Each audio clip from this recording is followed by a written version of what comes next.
Hi, everyone. Welcome to Easy Peasy with the Smithsonian. I'm Allison Leitner, and I'm here with Ashley Naranjo and Jim Reese. Today, we're going to be walking through another 10 by 2 Project Zero visual learning routine. Jim's going to walk us through with Ashley. These are routines that are often done in the classroom, but with this, you can also use them online to engage your students while we're digitally learning. We're going to model the routine and take general questions at the end. But before we jump in, we wanted to open with an SEL opener. So in the chat, take a minute and name something that brings you comfort. So think about, you can have a look and see what other people say. And then I will turn it over to Jim and Ashley. Thanks so much, Allison.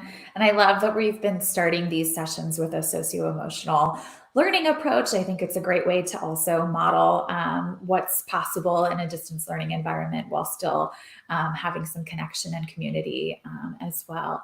My name is Ashley Naranjo, and I am the Manager of Educator Engagement at the Smithsonian Center for Learning and Digital Access.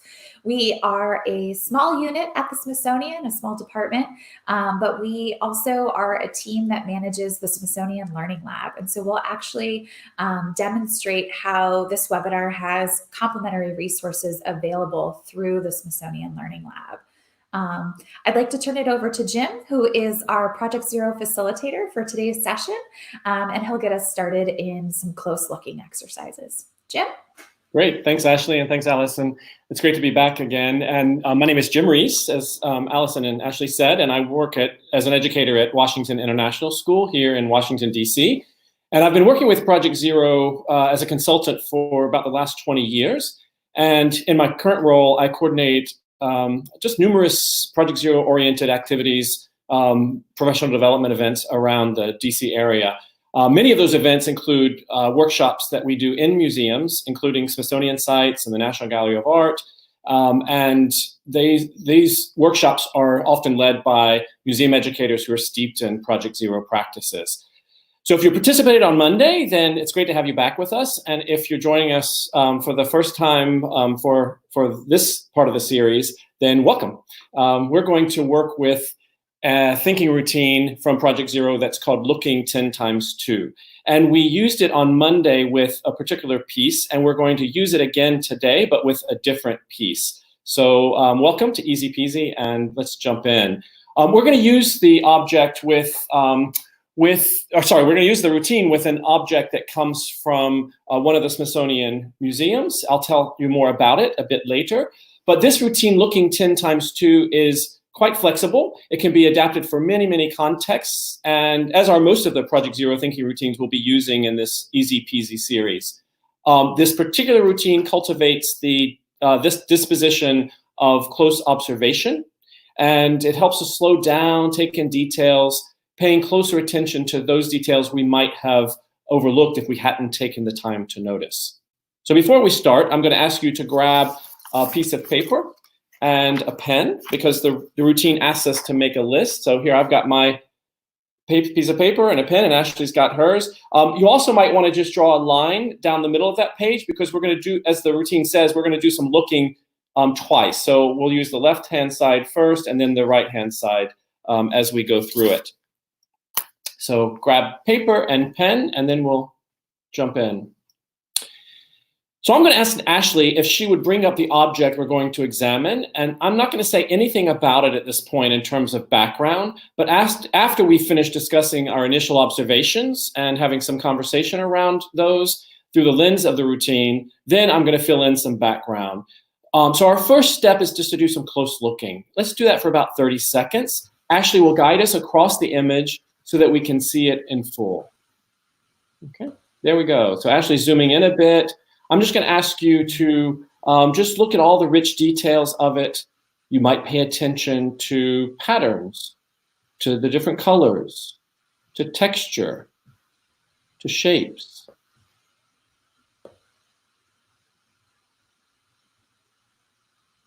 Look at all of the rich details.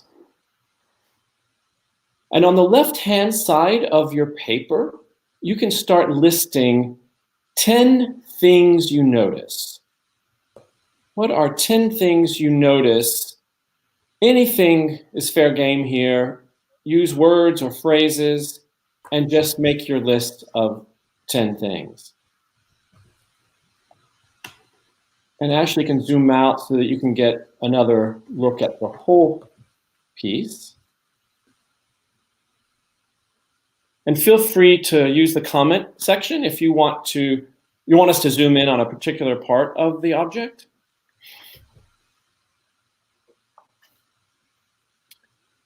All right, we're going to model for you the way this routine might go.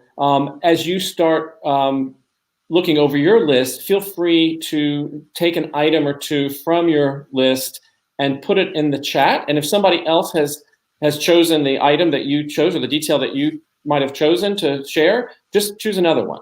But as you see, I have a list here, and Ashley has a list as well. But I'm going to ask Ashley if she might just orally share with us an item or two that she initially wrote down on her list.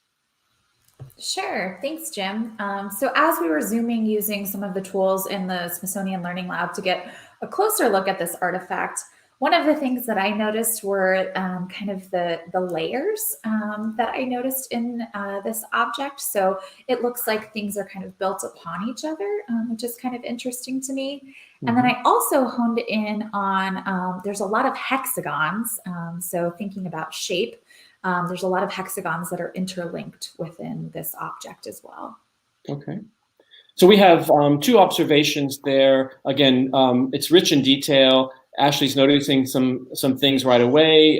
That second observation, looking at the shapes and thinking about how that shape repeats itself across the object in various ways. So we can see that. We had a comment from Margaret to zoom in on the flag. So Ashley's doing that now. And we're going to go even closer a bit later, but we're looking at it now with the function within the Learning Lab, but we're going to find a way to go even closer a bit later, all right? So just hold on for that. So at this point, again, feel free in the comment section to share things that you've noticed. I see a few that are coming in, but feel free to share some. But at this point, I'm going to give some background to the quilt, and then we're going to share out some of the things you noticed as well, and then we'll look again. So this piece is a quilt, as you probably gathered. And it comes from the 19th century. More specifically, it's called Mary Lord's Civil War quilt, and it's named after the woman who created it. It's a hexagon quilt. One might also call it a honeycomb quilt or a grandmother's flower garden quilt. Those are different names that were given to a quilt with these kinds of patterns, with these hexagons. It was a style that was very popular in the United States back in the mid-19th century, all the way through the early 20th century. Also popular in the United Kingdom. This is a storied quilt. There's a really rich history behind it. Mary Lord lived in Nashville, Tennessee. She started quilting this when she was a teenager, but she started just before the start of the Civil War. And she stitched the American flag at the center, that flag that Margaret noticed and asked us to zoom in on. She stitched that flag on the day that Tennessee, her home state, seceded from the Union. So Tennessee joined the Confederacy. Her father, being a loyalist to the Union, was afraid that he would be conscripted and have to serve in the Confederate Army. So he moved the family up to Cincinnati, and they lived there for a short while until it was safe to go back to Tennessee. So there was a famous battle in Tennessee that was a turning point in that part of the war. And it was at Fort Donelson, and the Union routed the Confederate Army at Fort Donelson in Tennessee. And the family felt it was safe at that point in 1862 to move back to Nashville.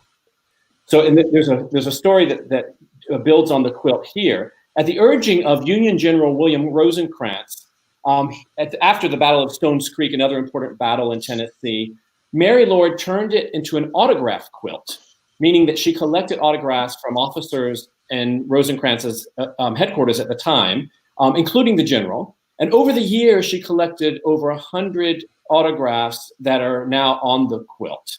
And she got them from everyday folks she ran into, a lot of times soldiers, but she also got them from very prominent people such as Abraham Lincoln in 1863 and his son, Robert Todd Lincoln.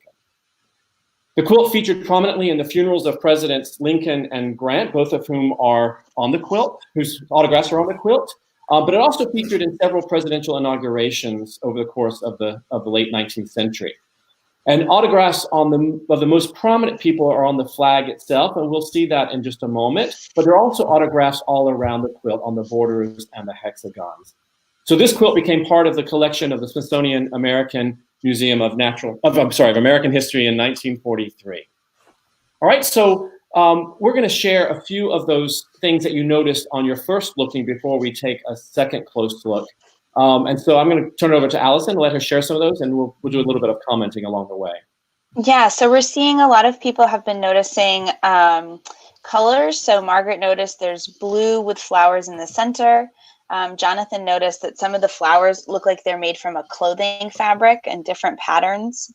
Margaret also noticed a red, white, and blue border. Cheryl noticed that the flag looks like an American flag. Jamie noticed color grades, tassel pieces. Abby's noticing a blue hexagon ring as the outermost ring that matches the center. Chanson pour la classe, it says the stars in the flag look like they're round. So a lot of shapes, a lot of patterns. Abby's also noticing that the colors, except for the deep blue, look faded, which makes her wonder about the different rates of fading. And Tara had a similar comment that the colors look muted in comparison. The colors of the flag look muted in comparison to the other colors. Great, thank you, Allison. So a lot of different things we're noticing about those details. Some things I noticed too were the different kinds of cloth that were used. We certainly have the different colors, but we also see some plaids in there, some cloth with stripes on it, some solid colors, those kinds of things, and a rich variety of colors. But what you're noticing with the patterns and so forth are a real intentionality, so that noticing that the colors of the inner ring of flowers matches that outer ring, that we have a very, very similar shade of blue there. Certainly Ashley had noticed early on the hexagons that make it up, and we see shapes of hexagon all over the quilt itself. And that quality of the colors, some wonderings there about whether some colors fade faster than others, or maybe it has to do with the material or some other factor that made some of the colors fade, but that some of the colors have actually stayed pretty brilliant. But especially noticing that the flag colors seem to be especially faded. So the colors haven't lasted as long on the flag, and for whatever reason, than they have for the rest of the quilt. All right, so I've given you some information about the quilt itself, and if you have questions about the quilt, again, feel free to put those in there. But we're going to do another close looking, having done some initial looking just to get our eyes around and our head around some of these details. We're going to do another close looking. We're going to start again here as the piece at large, but then Ashley's going to switch. We had the request to look at the flag more closely, so we're going to switch to an image of the flag close up so that we can see what's on it. Sure. So I'll start here at the whole quilt, just so people can have another opportunity to take a look around.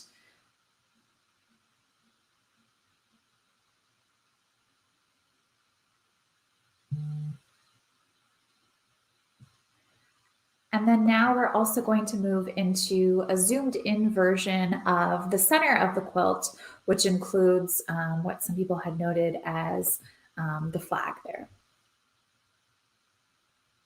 Okay, so do a close looking of the flag itself. If you remember on the larger quilt itself, there's a piece of brown cloth on the left-hand side of the flag that represents a pole. But here we have the representation of the flag itself. So just, again, in the comment section, you've written down some comments on your paper, and then feel free to share an item or two in the comment section from your list. And Ashley's going in even closer.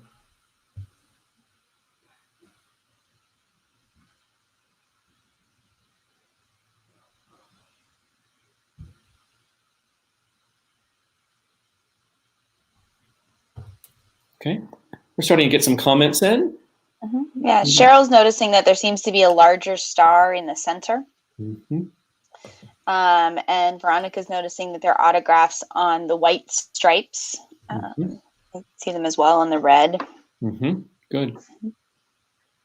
I don't know how good your eyes are. I have my glasses on, so I can see pretty well. But some of the names are recognizable. But I can draw your attention to a few. If you look at the top red line, the very top stripe, it's very faded. But the first name is Abraham Lincoln, and he's got the date there, 1863. Right? Ashley's pointing us to that with the cursor. And then, or that could be Allison, I don't know who. I guess it's Ashley. And then on the right, to the right of Abraham Lincoln's autograph is Robert Todd Lincoln's autograph, and that is from 1881. If you go down to the third stripe, the second red stripe, we have the first name there is Ulysses S. Grant, who became president. He was a Union general and became president. And then down to the sixth stripe, which is the third white stripe, we have that general I mentioned when I was giving information, Rosencrantz, who signed it. He was the first to sign it, to autograph it, and he did it almost right in the center of it. So there are a lot of names there, both in the red and in the white. Yeah, and some people are noticing that looks like there were some errors or some ink bleeds, which are interesting to see. Right. And that, but also some of it's, so the stars are gold, which is unusual. And then Georgina asked if there's some embroidering at the bottom of the flag on that last red stripe. Is that embroidered or is that a signature? Right. It's an interesting question, and I don't know that, but that's a great question. Where we've got that the gold color with the stars in the blue background, but then we've got what looks like gold on that last line, the last red line as well. And again, it's hard to get up close to see it. This quilt is not currently on display in the museum, but there are sometimes tours backstage where you can see some of these quilts that they have in their collection. So it would be wonderful to be able to see it in person. I've personally not. I was going to say, I'll actually add, having looked at some of the related resources around this object, I'm glad that Georgina was able to point out the embroidery in that last line, because it actually says something quite poignant. So it says, "United we stand, divided we fall." And so thinking about that in the context of both the Civil War era, the reasons why this quilter created this quilt to begin with, coming from the South during this time, I think it's especially poignant. And then also the fact that it's interesting when you pointed out those signatures, I hadn't thought about it, but it's at least 20, if not more years that she's been collecting these autographs too. And so, you can kind of start to think about the ways that she was using this, as a object of comfort too, similar to what we talked about earlier in the session. Great. Thank you, Ashley. Yeah. I wonder if we can go back out to the whole quilt again. I just want to draw our attention to one more thing there. Sure. If we look at it in its entirety. There we go. So you see also the framing of the quilt, again, done very intentionally there with this sort of blue polka dotted piece as the outer frame, the middle frame being kind of an off-white, and then the inner frame being kind of an orangish red. And again, taking in the colors of the fabric that she's used for the entire quilt and weaving them in. So there's just a lot of nice play that's going on with the color palette that she's using with this quilt. So aesthetically, quite an interesting piece. But again, people are noticing, as we often do in quilts, either mistakes or imperfections or things like that are coming from it. Certainly it's been well worn, and she lamented the fact that it wasn't always taken very good care of in some of her personal diaries over the years, because it did travel a lot, and it was quite a historical quilt in her own time. But she worried that it wasn't going to last because of how worn it was and how it wasn't always taken good care of. Good. All right, I'm going to take us back to the routine a bit and just talk about what we did as we looked closely and some of the benefits of using a routine like this. So by slowing down and coming back to the piece a second time, we move beyond those first impressions. And you remember, we were just looking at the details, just taking it all in without knowing much about the context or knowing anything about the context. But we saw the shift in our own responses once we got more information, or once we started building on what others were sharing. I provided some background in between the two rounds of the thinking routine, whereas on Monday in the seminar that I led, I gave the information after looking twice. And I want to share a bit of information or a bit of reasoning behind why I took two different approaches, so that you can think about timing when you use this routine yourself. So I've learned a lot from museum educators in this region, especially at the Smithsonian sites and at the National Gallery of Art, about when to share background information about something we're observing for the first time. If we want to encourage open-ended explorations in learners, we want to cultivate the dispositions of curiosity and intellectual risk-taking, then it's important to give time to do what project researchers often call messing about with content. By front-loading in background information on a piece like this quilt, or the paper mache sculpture that we looked at on Monday, we might limit what learners see. Any opportunity for open exploration, for building hypotheses that are backed by evidence, might be wasted if we give too much information at the start. So it's really a great practice, I think, and I've learned a lot of this from the museum educators I've been working with, to really slow down, look with an open mind before we are informed with some background information. Today I gave information about the quilt because I wanted us to zero in on those autographs and the historical quality of the quilt. And I hope you'll agree that by doing that exploration first, when we looked at the quilt without that information, that we grew closer to it, but also it's more likely that we'll remember it by having had that opportunity to do that open exploration. On Monday, however, it was a less abstract piece, and I wanted to see what we could build on from our initial impressions and a second looking without information to see how our ideas became more complex. And it really did become that way, really became more complex. And then I provided the information, but it was a much more concrete piece that we were working with. So I was trying to be very intentional about the way I gave background information. And on Monday, we were building kind of a collective understanding before we had the information about the piece. I personally found this way of looking at objects and artworks and other things quite freeing. Over the years, what I've learned from my colleagues at these museums we work with, that I no longer rush through an exhibition or a gallery trying to see every piece that's on display. Instead, I linger over a piece or two that draw my attention or attract me. And then I try not to look at the background information or listen to the background information before I've looked at the piece myself and sort of come to my own sense of what it's about or what it means to me. It's a practice that I've adapted to my own language arts classroom. I've been a high school and middle school teacher for many, many years, teaching literature and writing. And it's enabled my students, I think, to slow down when reading and interpreting text. And what I especially appreciate about a routine like this, looking 10 times 2, is the way it gradually leads us into the complexity of a piece. It's built-in scaffolding that can benefit all students. As I said on Monday, looking 10 times 2 is an excellent pre-writing exercise in the language arts setting or with any kind of writing assignment you might be giving, no matter the context. It models brainstorming strategies and makes others' thinking visible.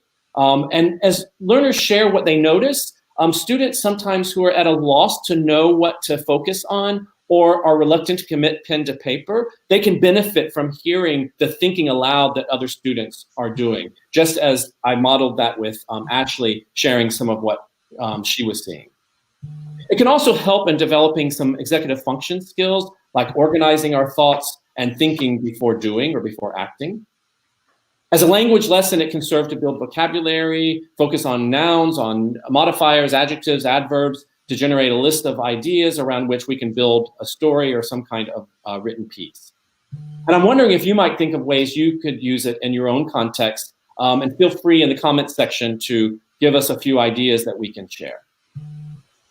So if you have any more questions about the quilt or the routine, feel free to put them in there in the comment section. I see some that are coming in and we can share those in a moment.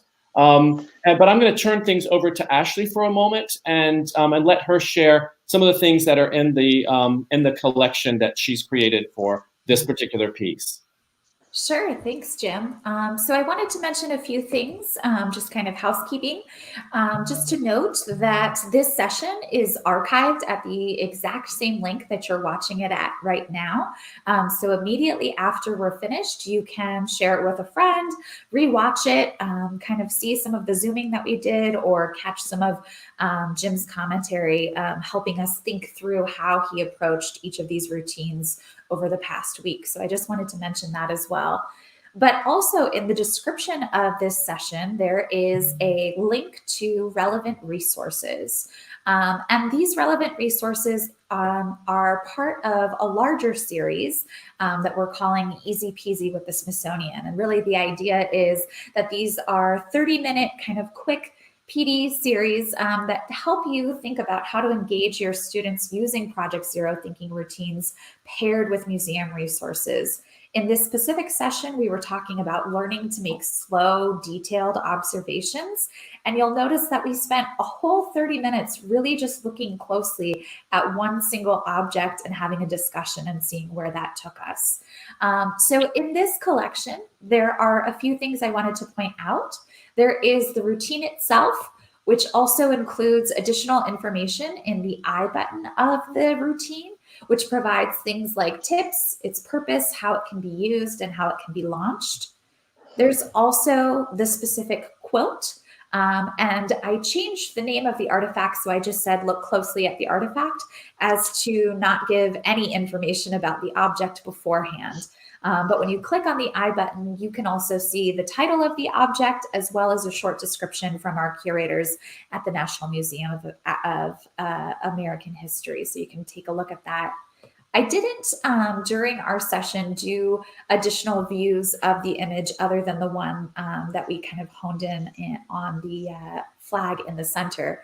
But there are additional views for this specific object, including Mary Lord herself. And additional digital records of that object too. So I wanted to point out that feature as well. And I know some folks were talking about, the ability to transfer this model, this idea of distance learning that we just did together as adult educators into a classroom setting, now that many people are looking into distance learning opportunities and synchronous opportunities. You could really spend a lot of time zooming in and honing in on ways to converse about, for example, just one museum resource. There's also additional context and background from Project Zero, which includes a short video as well as the strategy from Harvard's Project Zero team. There's also additional Smithsonian Magazine articles that give additional context for the quilt, other hexagon quilts in our collections, as well as in other museum collections, as well as other Smithsonian Magazine articles, and even a website from the National Park Service.